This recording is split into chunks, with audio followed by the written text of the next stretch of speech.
melanjutkan kajian dari pertemuan sebelumnya. Jadi 2 minggu kemarin kalian dengan Pak Agus ya sudah belajar tentang ekosistem estuari dan mangrove ya, yang sebetulnya masih berkaitan antara ekosistem mangrove dan estuari. Airnya itu payau ya, estuari itu muaranya, sementara mangrove itu komunitas tumbuhannya. Sebentar ya, saya lupa untuk kasih tahu Pak Agus ininya linknya. Sebentar.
Sorry, hilang koneksi.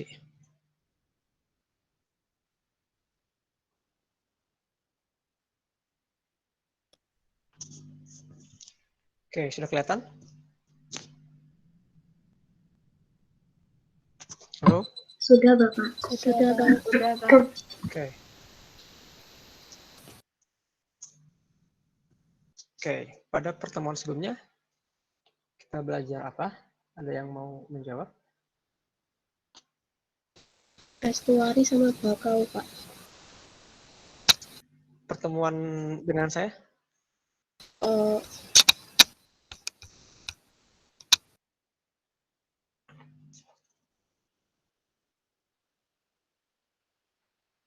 Sudah lupa semua. Komposisi kimia air laut, Bapak.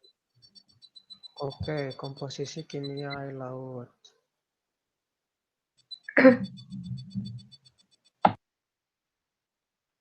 Yang lain? Ini aja enggak kan?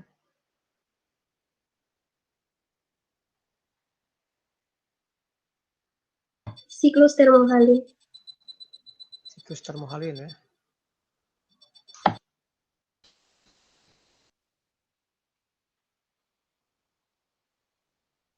Oke, yang lainnya? Intertidal, Pak. Intertidal. Hebat-hebat ya, pada ingat semua. Masih ada? Kayaknya masih ada deh beberapa. Cara terbentuknya ombak.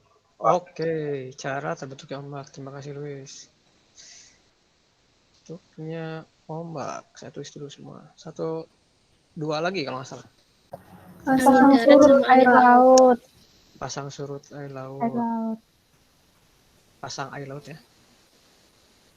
Oke, terus? Angin darat dan angin laut.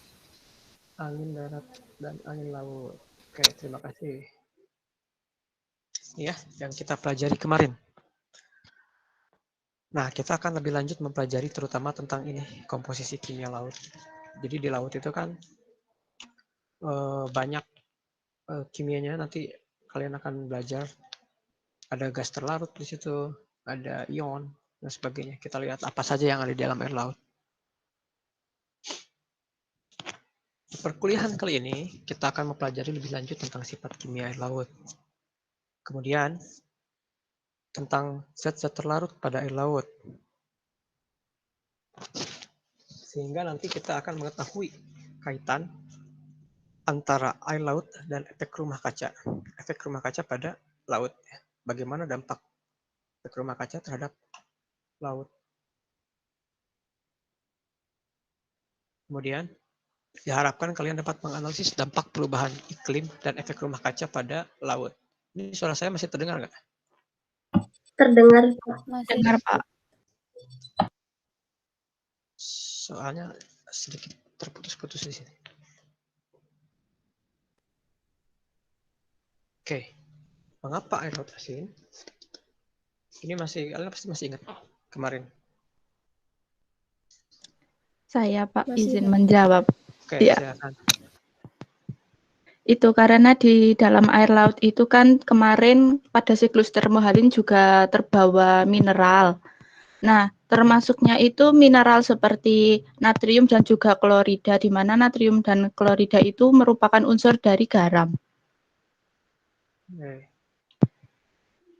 Ini garam dapur ya. Dari mana mineral ini?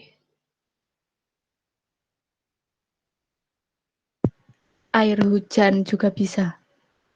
Air hujan dari langit langsung udah asin gitu? Izin menambahkan, Pak. Oke, silakan.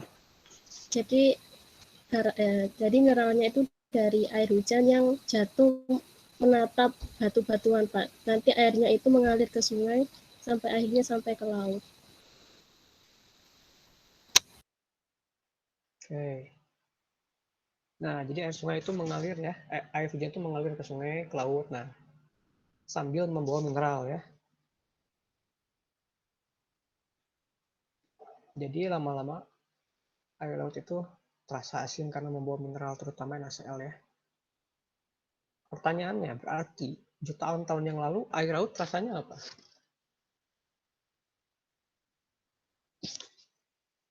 Jutaan tahun yang lalu air laut berarti kita bisa duga kalau air laut itu udah asin atau belum?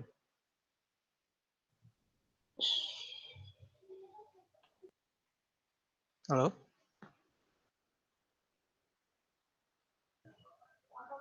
Sudah, Pak. Dari dulunya sudah asin, dari awal ada laut itu air lautnya sudah asin gitu. Bagaimana? Kan katanya air hujan itu membawa mineral ke laut. Asinnya dari situ. Berarti jutaan tahun yang lalu apakah air laut terasa asin?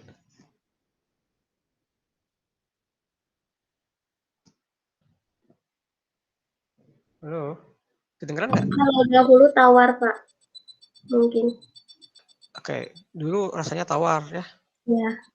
Ya nggak tahu ya, saya juga belum pernah nyobain. Tapi kita bisa duga bahwa mungkin karena dibawanya dari sumber di darat, maka mungkin air pertama kali air itu tidak asin ya. Nah, nanti ternyata ada yang namanya waktu tinggal atau residence time. Sebentar ya. Ada yang namanya residence time, yaitu waktu rata-rata diperlukan suatu atom dari suatu unsur untuk berada di dalam laut sebelum dihilangkan atau di-remove. Nah, silahkan dicatat dulu lah. Saya ini ada sedikit masalah. Jadi, kalau kalian lihat, ini residence time-nya natrium dan klorida. Sebentar atau lama? Lama. Lama. Lama ya? Lama sekali makanya. Bukan hanya lama. Nah, sampai 100.000 tahun. Sampai 68.000 tahun. Nah, bandingkan dengan besi dan air. Besi cuma 200 tahun residence time-nya. Atau waktu tinggalnya. Nah, tadi yang diceritakan sebelumnya bahwa betul bahwa melalui siklus air, jadi ketika turun hujan pertama-tama air membawa mineral dari darat ke laut, kan? Kemudian ada letusan gunung berapi juga mengandung banyak mineral seperti belerang, natrium, segala macam semua masuk ke laut. Jadi laut itu seperti apa ya? Seperti penampungan mineral. Ketika menguap, tiap hari menguap laut ini, yang menguap ini apakah membawa garam? Enggak kan, hanya air saja yang menguap. Sementara di sini garam. Maka selama jutaan tahun akumulasi garam ini makin lama makin pekat. Sehingga air laut lama-lama terasa asin ya. Kini kita dapat mengasumsikan bahwa salinitas air laut berada dalam keadaan stabil. Karena salinitasnya yang relatif tetap. Artinya saat ini jumlah mineral yang masuk ke laut dengan jumlah mineral yang di remove itu relatif sama. Nah, mungkin di masa depan akan bertambah kalau melihat teori ini ya. Kita memang belum bisa melihat aja karena memang manusia baru berapa ratus ribu tahun. Tapi nanti mungkin ke depannya bisa jadi laut lebih asin atau mungkin justru laut lebih tidak asin lagi kalau banyak removal dari garamnya atau garamnya banyak disingkirkan ya. Entah itu melalui reaksi kimia, entah itu melalui di metabolisme makhluk hidup dan lain sebagainya. Nah, ini ada peta tentang salinitas permukaan air laut. Kita berbicara permukaan ya. Permukaan ini berarti di atas, bukan di dalam laut. Di peta pertama, ini adalah peta salinitas permukaan air laut. Peta kedua, peta presipitasi dan evaporasi bersih. Presipitasi di sini artinya hujan. Jadi,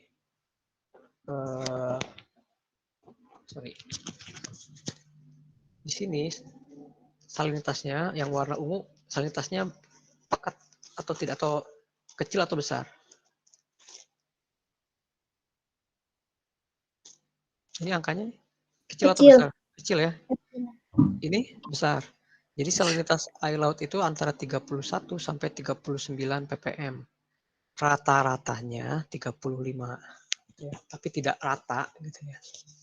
Nah, sementara di sini yang hijau ini artinya banyak hujan, net precipitation. Yang ini net evaporation atau penguapan tinggi. Kita lihat negara kita, Indonesia, garamnya kira-kira tinggi atau tidak? Rendah salinitasnya, lihat warnanya.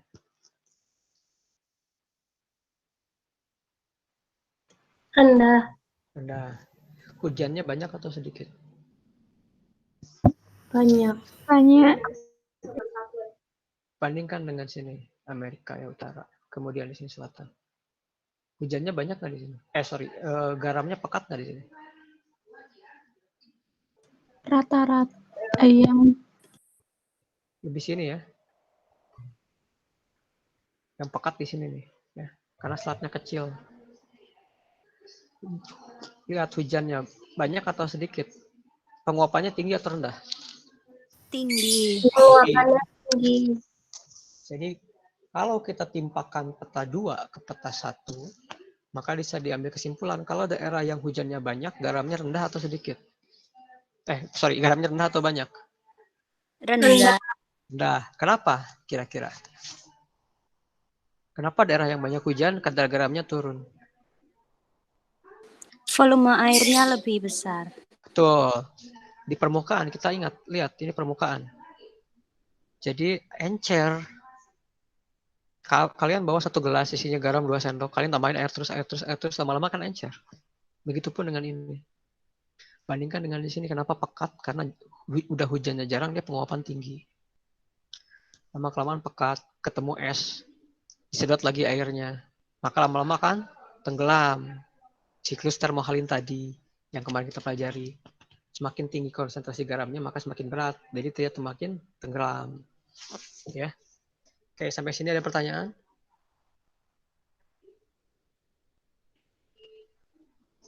Masih jelas? Halo? Saya, Pak. Oke, silakan Luis. Yang awal tadi sih, Pak, yang air yang mengalir dari sungai-sungai kan melewati batuan-batuan, terus nanti airnya bermuara di laut itu airnya menjadi asin. Nah, tapi waktu di sungainya sendiri kok airnya tidak asin, Pak? Waktu di perjalanan di sungainya. Pertanyaan bagus. Kenapa kira-kira? Kok air sungai itu nggak asin? Sementara air laut asin ya? Kira-kira ada yang bisa menjawab nggak? Padahal kan bawa mineral. Kalau kalian tes itu air sungai itu penuh dengan mineral loh. Walaupun konsentrasinya tidak sebanyak air laut. Kira-kira kenapa? Justru di air... justru kenapa di air laut... Ini suara saya jelas nggak? Jelas, Pak. Okay. Jelas, Pak. Justru kenapa di air laut dia asin, padahal yang bawa mineralnya itu air sungai. Kira-kira kenapa coba? Kaitkan dengan waktu tinggal. Izin menjawab, Pak. Oke, silakan Gareta. Mungkin karena kalau air sungai itu kan dia cuma membawa, tapi tidak menampung mineralnya atau tidak mengendap mineralnya. Kalau di laut kan benar dia itu jadi penampungannya. Jadi kasarannya itu udah gelasnya gitu loh. Sedangkan sungainya itu seperti ceretnya buat ngalirin airnya kayak gitu. Mungkin. Di sini ya karena gelas ya. Apa yang terjadi di sini? Nampung lama-lama kan, akumulasi tadi. Makanya saya bilang itu tidak terjadi satu malam, tidak terjadi berapa ratus tahun, tidak terjadi berapa ribu tahun, tapi dalam hitungan juta tahun laut kita jadi asin, gitu ya. Tidak semalam. Gitu. Ini ketika air membawa mineral ke laut, nguap, bawa lagi mineral ke laut, nguap, tinggal lama-lama akan menumpuk di sini. Betul, kalau di sungai dia tidak akan terasa asin karena air sungai itu perputarannya sangat cepat.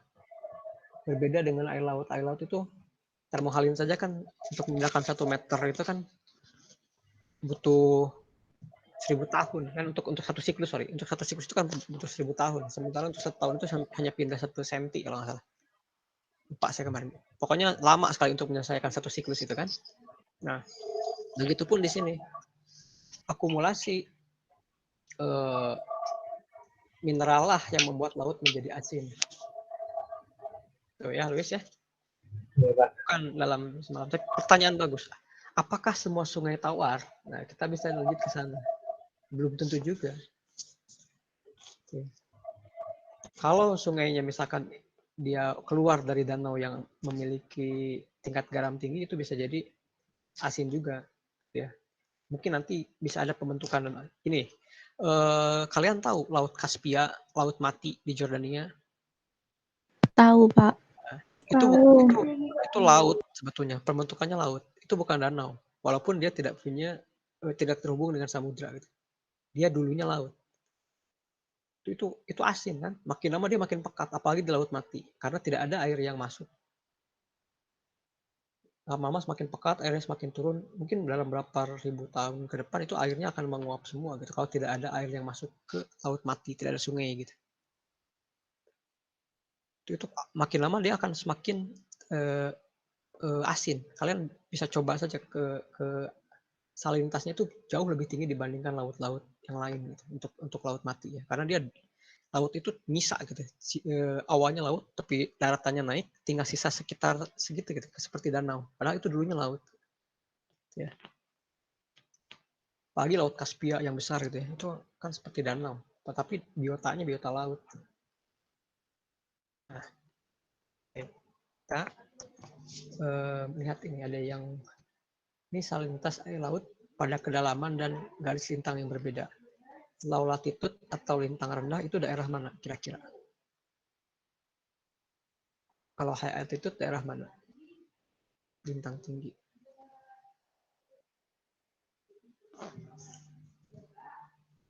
Yang mana yang khatulistiwa? Low latitude atau high latitude? Yang low latitude, Pak.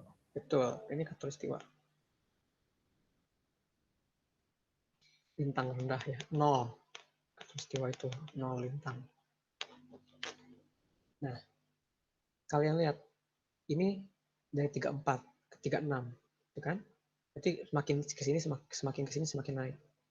Ini dalamnya 0, ini 2500, berarti semakin dalam. Ini kedalaman laut, ini salinitas. Apa yang bisa kalian simpulkan dari gambar ini?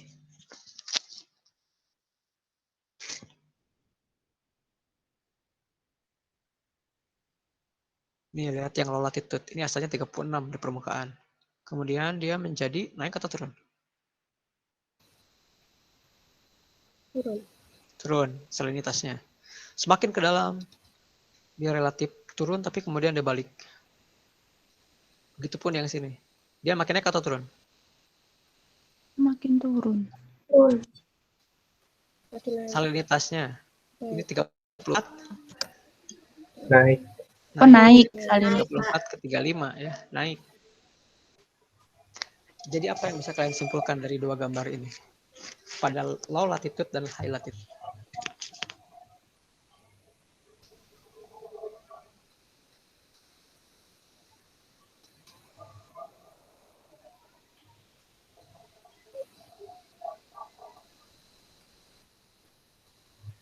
Izin mencoba menjawab, Pak. Oke, silakan Gareta.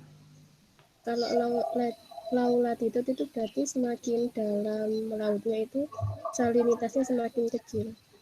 Bagus. Semakin rendah ya, ini rapid sekali turunnya dari 36 ke 35.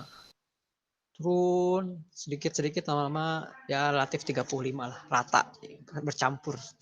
Sebaliknya di high latitude bagaimana Gareta? Kalau di high latitude itu semakin dalam lautnya itu semakin tinggi salinitasnya. Tuh, semakin dalam lautnya semakin tinggi salinitasnya. Lihat ya. Dikaitkan dengan sirkulasi termohalin. Ini di permukaan laut, mixed layer, ini masih terpengaruhi oleh ombak, angin, jadi masih bercampur gitu ya. Awannya tinggi di Khatulistiwa karena di sini ada upwelling kan, membawa garam dari dasar laut. Kemudian di sini banyak sumber-sumber yang lain dari pulau segala macam, dia kemudian mengalir. Semakin dia ke arah lintang tinggi, dia semakin ke dalam. Karena kan awalnya tinggi si garamnya. Kemudian semakin dalam itu semakin menurun gitu. Terus sementara di daerah latitude tinggi dari konsentrasi rendah, setelah dari Khatulistiwa kan turun tuh, dia jadi rendah kan si garamnya. Kemudian terpekatkan karena suhunya dingin. Kemudian ada yang menjadi es kutub kan waktu siklus termohalin. Jadi semakin dalam dia semakin tinggi garamnya. Makanya dia ke bawah gitu kan. Itu menjelaskan kenapa kemarin terjadi sirkulasi termohalin. Ketika di perairan yang hangat itu makin bawah itu kadar garamnya makin turun. Sementara di lintang tinggi itu makin bawah lautnya makin tinggi karena terjadi deep water current, itu yang waktu kemarin kita jelaskan. Pelajari tentang sirkulasi termohalin ya. Nah, di antara wilayah itu dari ketinggian mungkin 100 ya ke 500 atau 600-an ini ada yang namanya daerah halocline. Yaitu lapisan di mana perubahan salinitas terjadi secara drastis. Lihat ini dari 36 ke 35 ini sebagian besar terjadinya cuma di kedalaman 400 meter ke dalam gitu. Begitupun yang ini. Ini namanya daerah halocline. Rapid itu perubahannya mungkin karena bercampur di situ. Jadi makin tinggi makin rendah. Nah, tadi kita belajar tentang ini ion. Kita waktu tinggal zat mineral ya. Mineral itu kan dalam laut itu dalam bentuk ion. Sementara sekarang kita belajar tentang persentase gas terlarut di lautan. Ikan bernapas menghirup Oksigen. Oksigennya dalam bentuk apa? Oksigen terlarut. Ya, dia bentuknya oksigen terlarut ya. Jadi dia bisa lepas dengan mudah menjadi gas. Itu ya. Oksigen terlarut itu terlarut artinya dia tidak bersenyawa. Dia bisa mudah lepas gitu. Mungkin ikatannya hidrogen atau ikatan apa gitu ya. Jadi bisa mudah berubah wujud. Nah, di udara kita tahu bahwa nitrogen lah yang paling besar 78%. Diikuti oksigen 21%. Dan 1% lainnya zat-zat lain, termasuk karbon dioksida 0,04%. Itu kalau di udara. Sementara kita lihat total ocean dan permukaan laut total, ya laut total dan permukaan laut. Di laut secara keseluruhan yang paling banyak justru karbon dioksida. Sementara di permukaan laut selain nitrogen relatif lebih banyak oksigen. Kenapa di sini banyak oksigen di permukaan laut? Ada apa di permukaan laut? Alga. Siapa tadi yang bilang? Oke, alga ya. Selain alga ada apa? Fitoplankton. Fitoplankton. Mereka ngapain? Mereka ngapain di permukaan laut? Fotosintesis. Oke, bagus. Tidak melakukan fotosintesis. Sehingga menghasilkan Oksigen. Di sini tapi cukup besar juga karbon dioksidanya di sisi lain. Berarti di sini terjadi apa? Di permukaan laut juga. Respirasi. Respirasi, bagus Dewi. Respirasi. Entah, mereka juga selain berfotosintesis melakukan respirasi. Belum di sini ikan ya. Dan kawan-kawan. Banyak di sini yang melakukan respirasi. Sehingga kadar karbon dioksida lautnya cukup tinggi. Pertanyaannya, kenapa ini kan di permukaannya aja ya. Permukaan laut itu palingnya hitungannya cuma sekitar 200 meter lah. Ke bawahnya mungkin sudah zona afotik ya. Tapi di bawah ini justru banyak sekali kandungan secara umum itu justru banyak karbon dioksidanya laut itu. Kenapa kira-kira? Kenapa secara umum di laut itu justru yang banyak itu karbon dioksida CO2. Sementara kalau di permukaan ini kan tadi udah jelas banyaknya O2.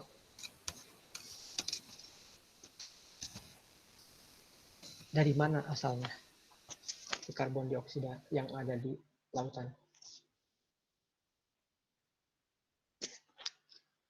Coba kira-kira dari mana?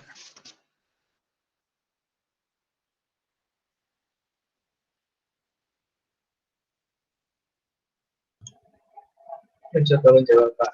Oke, lebih silakan. Kalau dari pikiran saya itu dari makhluk hidup yang ada di dasar-dasar laut itu Pak, kan banyak banget Pak. Terus kemudian karena tidak ada proses fotosintesis yang terjadi di bawah laut, makanya kadar CO2-nya itu sangat tinggi. Oke, jadi di bawah benar di dasar laut itu kan banyak makhluk ya.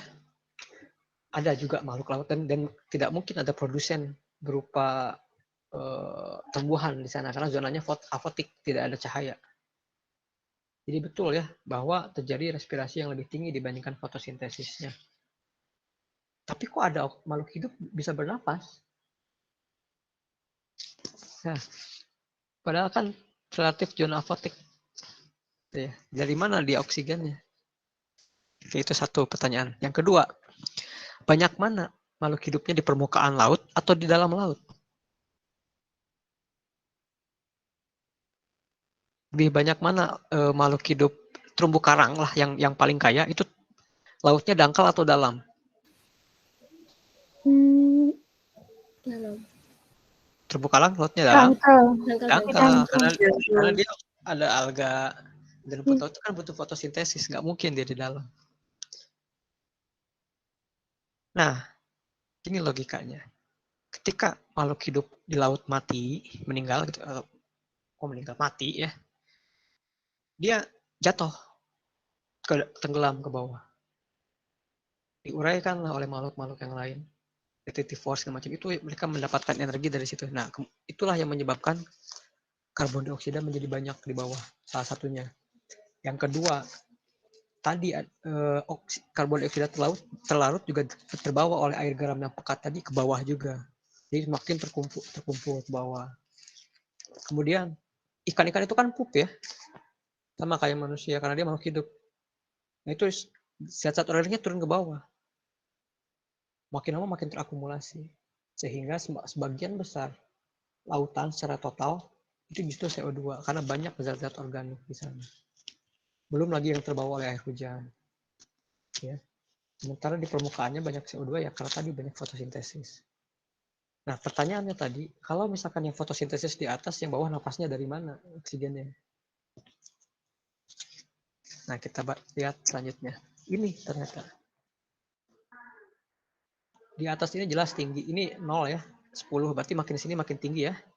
Ini makin sini makin dalam. Ingat ya si logika kerangka sumbunya seperti ini. Harusnya ditulisnya kan seperti ini ya. Ini kedalaman misalkan. Dalam. Ini oksigen. Tapi kalau ditulis kayak gini kita nggak lihat lautnya itu ke dalam gitu. Makanya di gambarnya seperti ini supaya kalian lihat bahwa itu ke dalam gitu. Makin dalam. Gitu ya. Jadi kita lihat di permukaan dari 0 sampai mungkin sekitar 500 meter, oksigennya cukup tinggi awalnya. Semakin permukaan itu semakin tinggi oksigennya. Ini sekitar 7 ppm kan. Itu banyak ya. Karena terjadi fotosintesis di sini. Tapi semakin menggeser ke dalam, turun kedalamannya, dia menurun. Baik di Atlantik maupun Pasifik semuanya menurun. Karena kan dipakai fotosintesis, dipakai respirasi oleh makhluk-makhluk di sini. Sementara jumlah produsennya makin dalam, lautnya makin berkurang. Karena kan penetrasi cahaya makin lemah kan. Semakin ke dalam itu semakin sedikit rumput lautnya kan.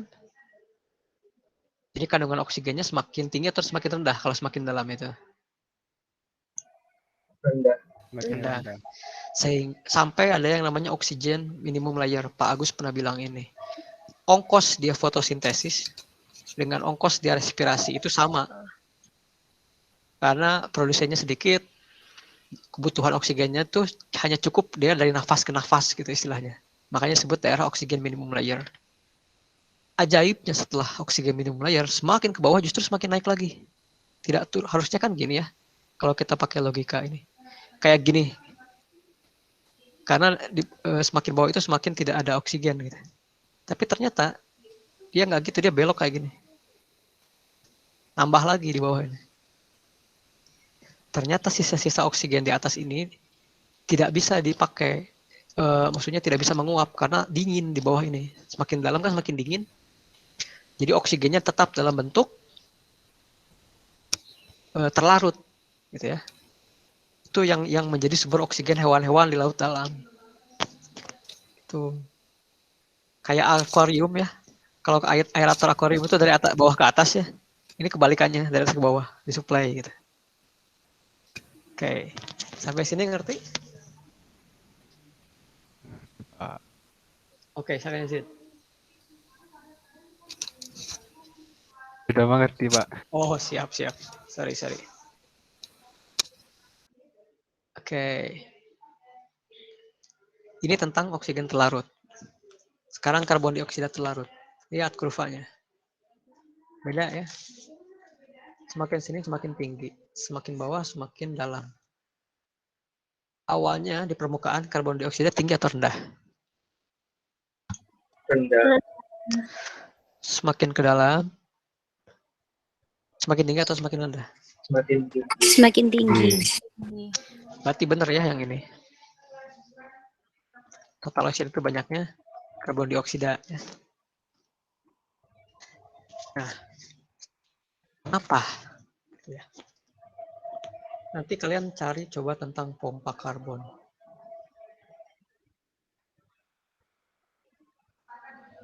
Atau carbon pump. Nah, laut ini bekerja sebagai carbon pump yang menyerap atau oksigen dari udara, karbon dioksida dari udara maupun dari permukaan laut semua disimpan ke dalam laut. Kenapa terjadi demikian? Nanti coba kalian cari sendiri ya. Ini cukup seru kok kalau dibaca. Oke. Bentar ya.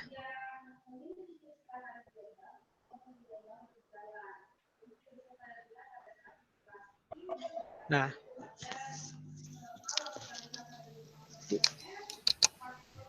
Sorry. Luis coba di-mute dulu bentar. Oke. Nah.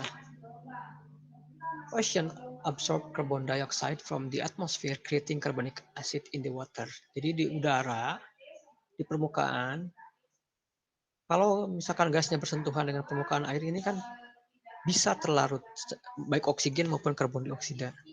CO2 yang sifatnya gas ini mudah terlarut ke dalam air laut. Kemudian CO2 ini kan sifatnya mudah juga bereaksi dengan air, menghasilkan asam karbonat ya. Asam karbonat ini juga mudah reaksinya, ini bolak-balik semua ya. Lihat, reaksinya setimbang semua. Jadi mudah sekali bergeser, tidak paten. Asam karbonat ini mudah sekali melepas satu ion H-nya menjadi ion bikarbonat. Begitupun menjadi ion karbonat. Reaksinya bolak-balik ya yang di bawah ini. Reaksinya bolak-balik. Artinya apa? Setimbang. Mudah sekali bergeser apabila terjadi perubahan. Bayangkan, ini kan CO2 ini termasuk gas rumah kaca. Gas yang dari dulu berfungsi untuk menghangatkan atmosfer. Kalau tidak ada gas rumah kaca, kita akan mengalami suhu yang drastis antara siang dengan malam, yang menyebabkan manusia tidak atau makhluk hidup tidak bisa bertahan. Penting gas rumah kaca ini, penting karbon dioksida ini. Masalahnya apabila gas rumah kaca ini semakin meningkat terus. Karena awalnya hangat, lama-lama bumi akan menjadi semakin panas. panas. Yang disebut dengan pemanasan global. Pintar semua ya. Ini kita lihat ceritanya. Dampak peningkatan karbon dioksida di atmosfer. Yang merah ini CO2 di udara. Yang ini CO2 di laut. Yang terlarut. Yang ini pH. Ini pengamatannya di Hawaii, ya. Jadi tidak secara umum, tapi kemungkinan bisa mewakili kalau yang lain juga melakukan riset yang sama. Seperti kita pahami bahwa kadar CO2 ini semakin lama sejak revolusi industri pertama sampai sekarang 4.0 itu CO2 tidak pernah menurun, selalu meningkat. Bahkan semakin lama semakin drastis peningkatannya, semakin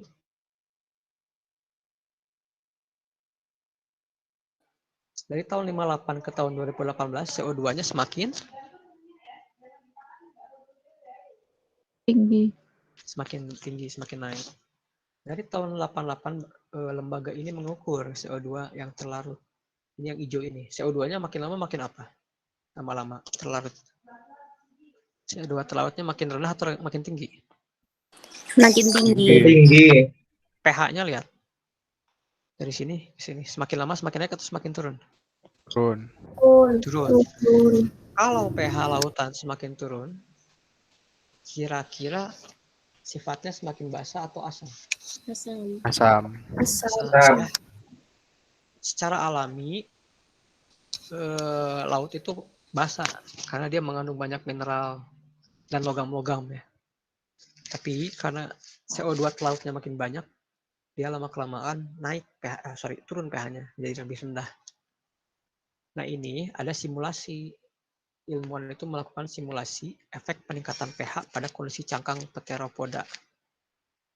Yang atas sebelum perlakuan masih bagus, yang bawah setelah pH airnya diturunkan, jadi semakin asam.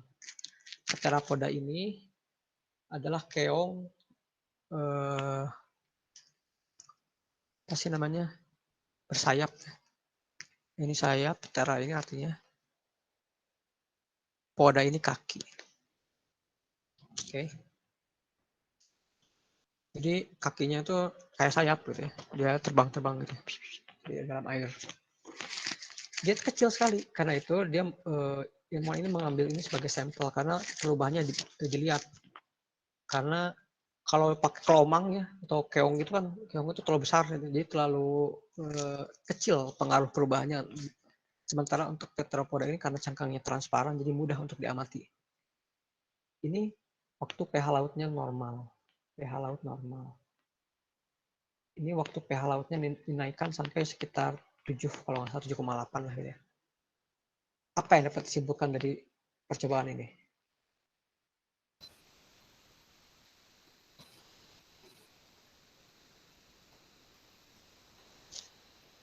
Izin. Ya, oke silakan. Jadi kalau yang bawah itu gambarnya berarti semakin tinggi asamnya, itu dia mengalami bleaching apa? Pengikisan kulitnya itu. Oke, berarti makin bagus atau makin rusak sistem? Makin rusak. Makin rusak rapuh. Ya. Oke, kita rapuh. Nah, untuk kalian ketahui, penyusun utama cangkang Pteropoda dan berbagai hewan bercangkang lainnya, termasuk berbagai jenis terumbu karang untuk membangun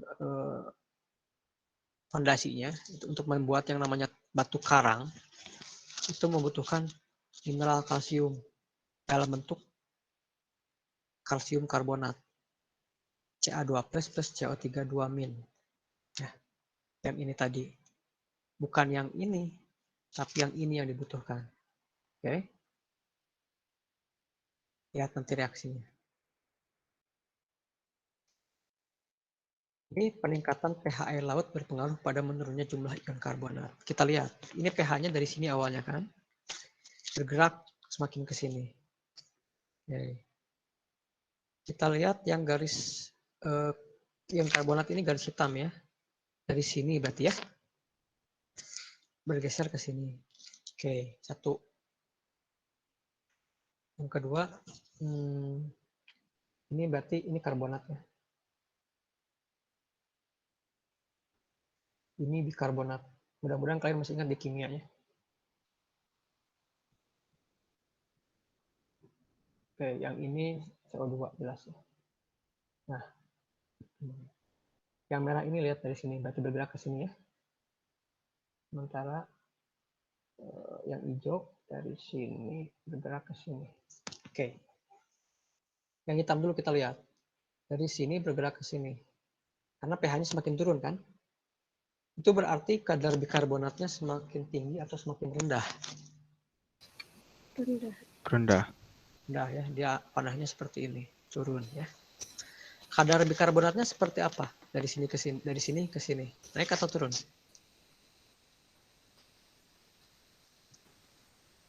Naik. Naik ya, relatif naik. Loh, lihat. Tidak datar. Kalau datar kan gini, dia gini naik. Karbon dioksidanya, CO2 terlautnya makin tinggi atau makin rendah? Dari sini? Dari sini ke sini loh. Lihat, kan pH-nya bergeraknya ke sini. Jadi Tinggi. panahnya juga naik ya. Panahnya bergerak ke sini. Kesetimbangan reaksinya bergerak ke arah sini karena pH-nya turunnya ke sini. Berbeda kalau tambah basa. Oke. Karena lama-lama tambah asam, ini tambah asidik. Ya. Maka kesetimbangan reaksinya bergerak ke arah kiri. Semakin ke arah sini. Oke. Sampai sini ngerti? Membaca bagannya.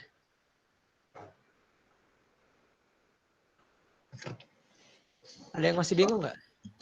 Saya, Pak. Siapa? Oh, ya, silakan. Saya juga masih bingung. Masih bingung maksudnya. Oke, kita ulang perlahan-lahan dari awal. Oke. Kita lihat garis yang hitam. Oh, sorry, bukan garis yang hitam. Kita lihat pH-nya dulu. Ini basa, ini asam. Penambahan jumlah CO2 bikin pH lautnya tambah asam atau tambah basa? Asam. Tambah asam. Berarti dia bergeraknya ke arah basa atau ke arah asam? Asam. Oke, ke sini ya, berarti ya. Panahnya ya. Yang ini nih, expected change-nya tuh ke arah sini. Bergesernya itu dari 8,1 ke sekitar 7,9-an gitu ya. Jadi ke arah asam. Karena bergesernya ke arah asam, maka kita membacanya juga semua arahnya ke arah asam. Membacanya semuanya ke arah sini. Kita lihat yang pertama untuk yang karbonat. Yang hitam ya, yang pitanya hitam, yang garisnya hitam. Dia dari sini ke sini, naik atau turun?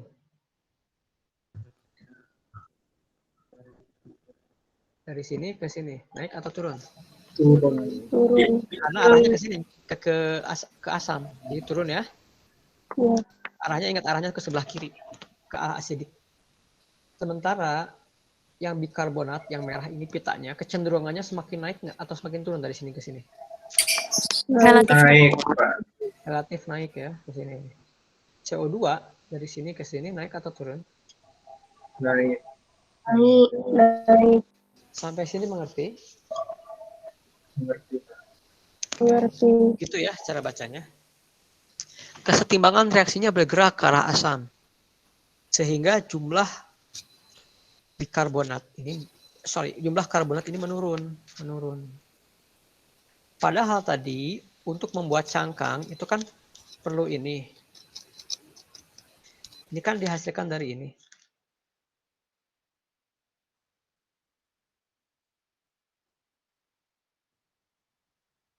Ya. Reaksinya kan seperti ini. Sementara jumlah ininya naik atau turun? Turun. Turun. Sehingga kira-kira pembentukan ini kan dibentuk untuk jadi cangkang. Untuk jadi terumbu. Kira-kira pembentukan terumbu karang atau batu karang dan cangkangnya menjadi lebih mudah atau menjadi lebih sulit untuk hewan-hewan di laut? Sulit. Kenapa menjadi sulit? Karena CO2-nya cuma sedikit turun. Oke, menurun ya, jangan dibilang sedikit karena masih banyak ya, karena tidak signifikan. Tapi berpengaruh. Nah, simulasi ini sangat drastis dilakukan, misalkan dari pH tinggi ke pH rendah, makanya kelihatan. Tapi di alam itu perlahan-lahan sekali perubahannya. Lihat aja dari tahun 88 ke 2018 itu cuma berubah 0, sekian lah ya, tidak signifikan kata kita, gitu ya. Tapi kita tidak pernah tahu dampak kecil itu bagi makhluk yang lain. Boleh jadi dampaknya signifikan. Oleh karena itu, rumah kaca ini, pemanasan global ini harus dikendalikan. Sekarang ngerti ya bahwa dampak peningkatan efek rumah kaca itu ternyata nyampe ke laut. Walaupun kejadiannya di udara, di atmosfer. Tapi nyampe. Gitu. Bahkan ke hewan-hewan yang sekecil pteropoda. Gitu. Dia terdampak. Nah, apalagi hewan-hewan ekosistem yang lebih besar, gitu. Yang kecil aja sangat terdampak, gitu. Yang mikro-mikro itu terdampak, apalagi nanti yang besar. Nah, sehingga untuk menjawab pertanyaan ini, secara umum, secara global, apa pengaruhnya bagi organisme laut terkait peningkatan CO2 ini? Silahkan, ada yang mau menjawab? Saya, Pak. Yang mana? Oke, silahkan tidak. Jadi dampak pemanasan global bagi organisme laut itu utamanya karena karbon dioksida terlarut yang meningkat. Semakin meningkat karbon dioksida di dalam laut, maka pH di laut itu akan semakin rendah. Nah, pH yang rendah di laut ini lah yang akan mempengaruhi kehidupan organisme di laut. Salah satunya seperti tadi yang menurunnya karbonat. Oke, bagus ya, seperti itu salah satunya. Walaupun nanti kita kaji yang lain itu banyak ya selain dari, tapi CO2 secara langsung itu peningkatan CO2 terlarut itu ya tadi menyulitkan terbentuknya terumbu karang dan cangkang untuk organisme yang menggunakan itu. Kalau terumbu karangnya jelek kualitasnya, ini berpengaruh tidak hanya untuk terumbu karang itu sendiri, tapi untuk ikan-ikan yang hidup di sana. Ikan-ikan ini kan menggunakan terumbu karang sebagai Tempat tinggal. tempat tinggal ya. Kalau tempat tinggalnya rusak, kira-kira dia bisa bertahan atau enggak? Tidak. Karena ikan karang itu sudah berevolusi sedemikian rupa untuk hidup di karang-karang. Dia bentuknya sudah beraneka ragam, ukurannya, makanannya, mimikrinya. Jadi begitu rusak akan domino efeknya gitu kemana-mana. Itu secara umum. Ya. Oke, sampai sini ada yang ditanyakan? Oke, kalau tidak ada saya lanjut. Nah, untuk ini, tadi kan CO2 semakin dalam semakin meningkat. Begitupun untuk daur nitrogen dan nutrien. Kita lihat. Semakin dalam, semakin naik angkanya. Awalnya rendah, gitu kan, karena tidak terjadi apa-apa dari nitrogen itu cuma jadi nitrogen terlarut, kemudian difiksasi oleh bakteri nitrogen, kemudian setelah difiksasi menjadi amonia, kemudian amonia ini digunakan oleh fitoplankton, fitoplankton dikonsumsi oleh ikan, kemudian dia buang menjadi amonia, dia buang cairan, kemudian dia buang pup gitu ya, kemudian dia mati, ikan ini mati, terdekomposisi juga menghasilkan amonia, gitu ya.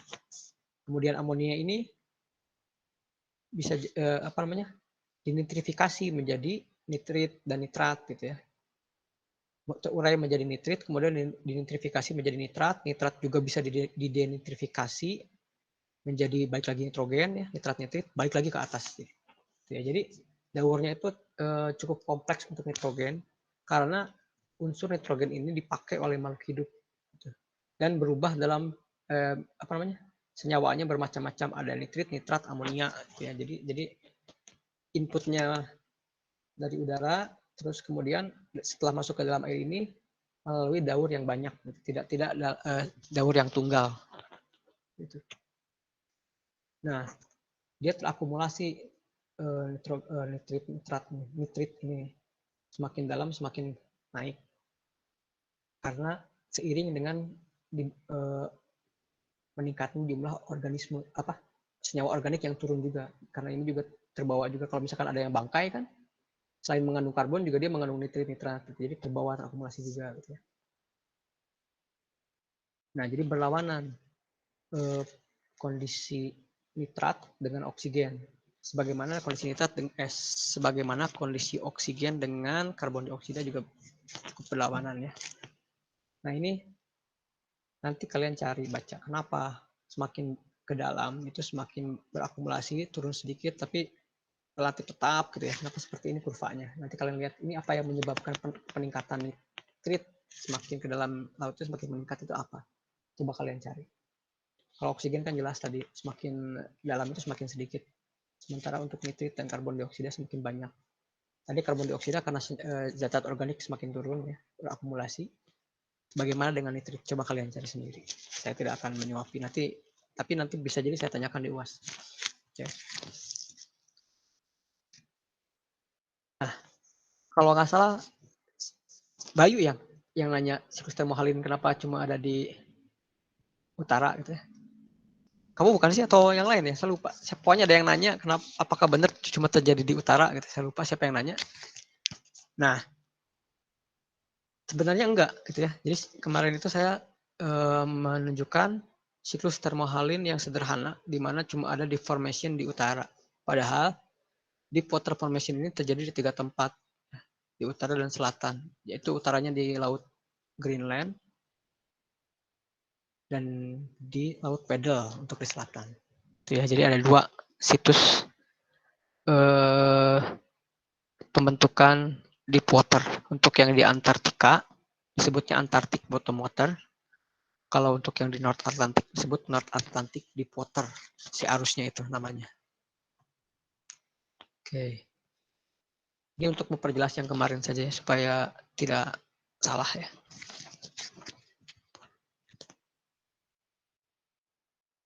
Oke, sampai sini ada yang mau ditanyakan?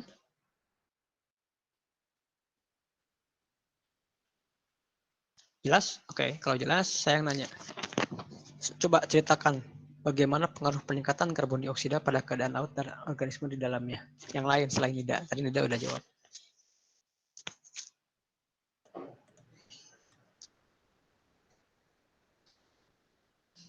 Oke, silakan. Saya mencoba, Pak. Oke, silakan Yazid.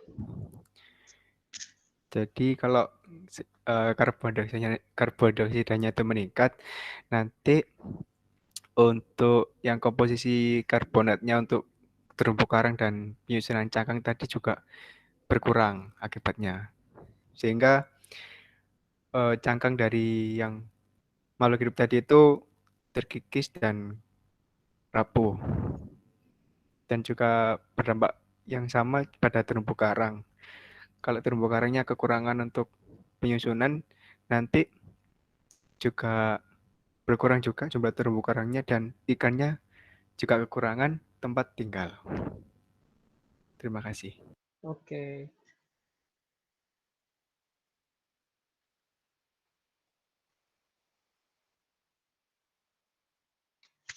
Oke, ini ya secara ringkas ya.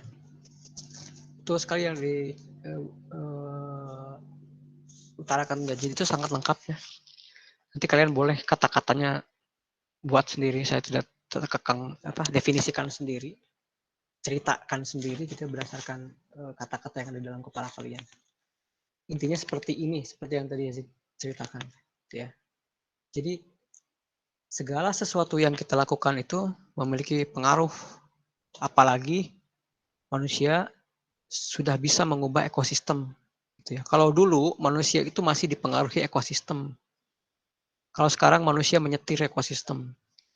Saking tingginya ilmu pengetahuan yang sudah dicapai manusia. Manusia kan bisa membuat ekosistem kan. Dulu nggak ada ekosistem sawah. Dulu tidak ada ekosistem ladang. Tidak ada ekosistem hutan homogen, hutan apa namanya? Hutan tanaman, tidak ada. Misalkan hutan jati gitu ya. Dulu nggak ada. Atau ekosistem kebun teh dulu nggak ada. Itu manusia yang membuat. Ekosistem dam, bandungan, itu manusia. Hewan-hewan dipaksa beradaptasi terhadap lingkungan buatan manusia. Jadi segala macam yang kita lakukan, baik besar atau kecil, pasti punya dampak. Gitu ya. Bahkan untuk peningkatan CO2 ternyata meluas sampai ke laut. Oke, sekarang ada yang mau menceritakan perkuliahan kita hari ini? Silakan. Saya Pak ingin mencoba. Oke, silakan Bella. Hari ini itu kita belajar banyak. Yang pertama itu tentang zat-zat yang terlarut pada air laut. Nah, kenapa air laut asin? Itu dipengaruhi karena adanya mineral yang ada di air laut dan juga ada residence time.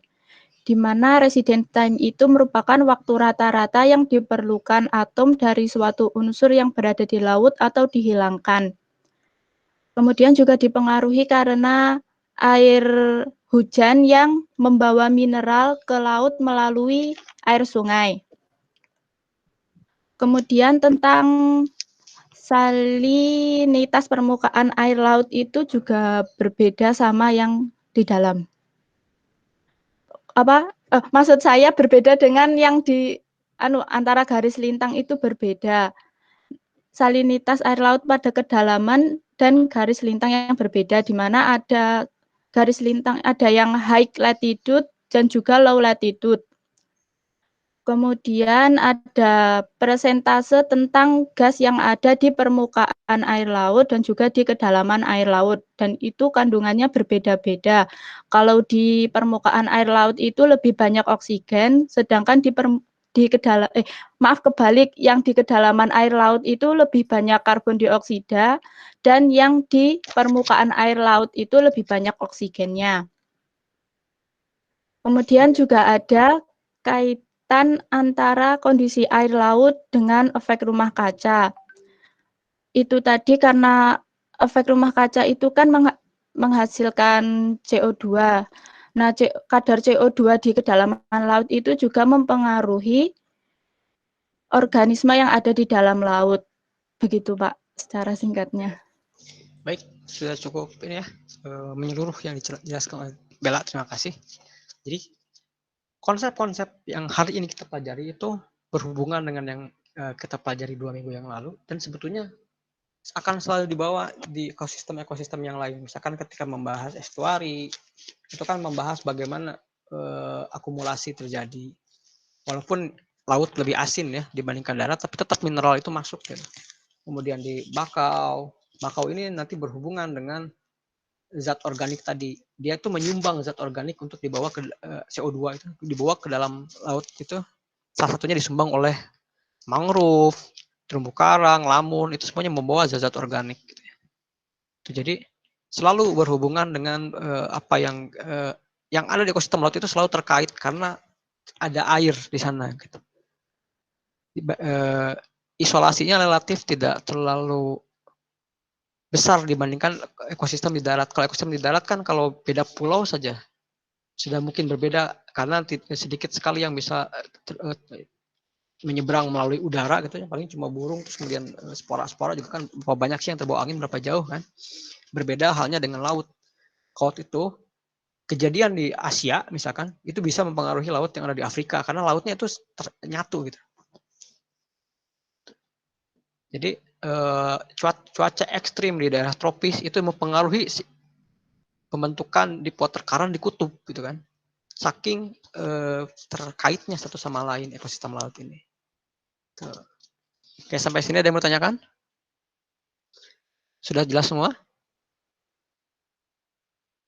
Pak Indra izin bertanya. Oke, silakan Dewi.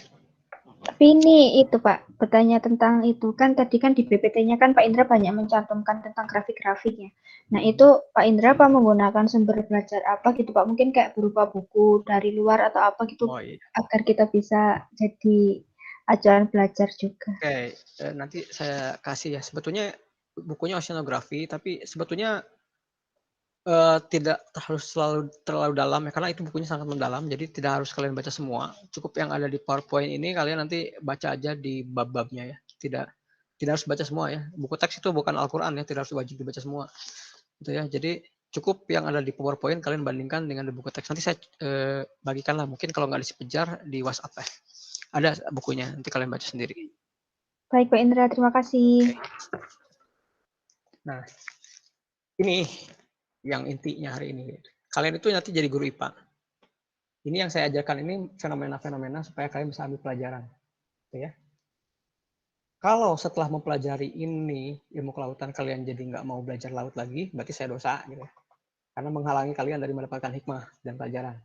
Tapi kalau setelah belajar ini kalian jadi senang, ingin belajar tentang ilmu laut, misalkan, oh minimal saya pengen tahu lah, penasaran kenapa asinnya beda-beda atau segala macam, gitu ya kan. Kalian googling sendiri, nah mudah-mudahan jadi amal jariah buat saya. Begitupun kalian nanti pada saat ngajar, kalian harus ingat, kalian itu guru itu berperan memberikan informasi sains, fenomena-fenomena sains, fisika, kimia, biologi, supaya murid-murid kalian bisa mengambil pelajaran, supaya bisa mengubah perilaku. Tuh. Kalau murid kalian bisa mengubah perilakunya, mengambil hikmah, berarti bisa jadi amal jariah buat kalian.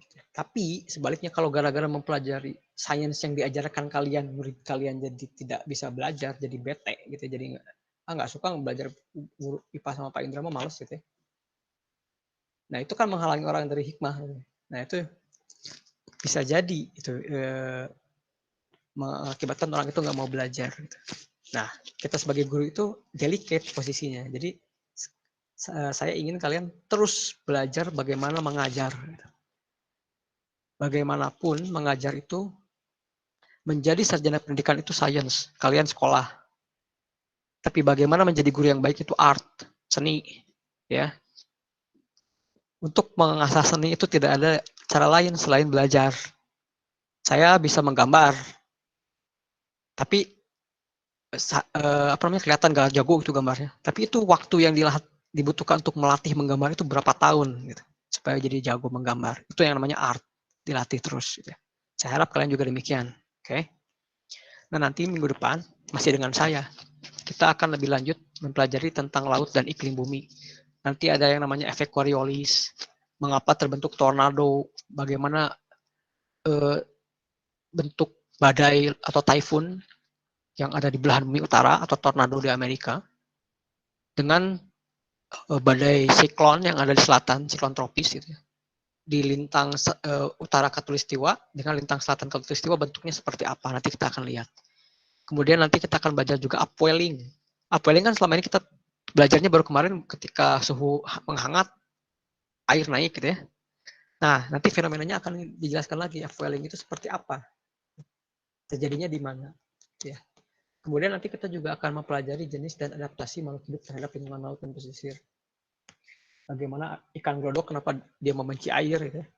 Dia hidup di mangrove. Ada yang tahu ikan glodok? Dia kan nggak bisa hidup di air. Dia kalau kita masukin ke dalam air dia loncat terus keluar gitu. Nanti bagaimana adaptasinya seperti apa? Kemudian tentang belut, sidat, ya sidat yang besarnya hidup di sungai tapi kecil waktu masih bayi, masih telur, dia hidupnya di laut. Kemudian salmon waktu masih kecil dia di laut kan. Gede dia berlomba-lomba ke hulu sungai gitu kan. Nanti kita coba, mungkin tidak semuanya, tapi saya pilih fenomena-fenomenanya. Nanti kalian bisa melihat keterkaitannya dan dampak kegiatan manusia terhadap makhluk hidup tersebut. Oke. Sampai sini ada yang mau tanyakan? Kalau tidak ada, saya sudahi dulu. Oke. Terima kasih atas perhatiannya. Terima kasih juga sudah mau bersedia untuk direkord. Dan terima kasih juga atas keaktifannya. Oke, mungkin itu saja untuk hari ini. Biar tidak ada pertanyaan. Assalamualaikum warahmatullahi wabarakatuh. Waalaikumsalam warahmatullahi wabarakatuh. Terima kasih Pak. Indra. Terima kasih Pak.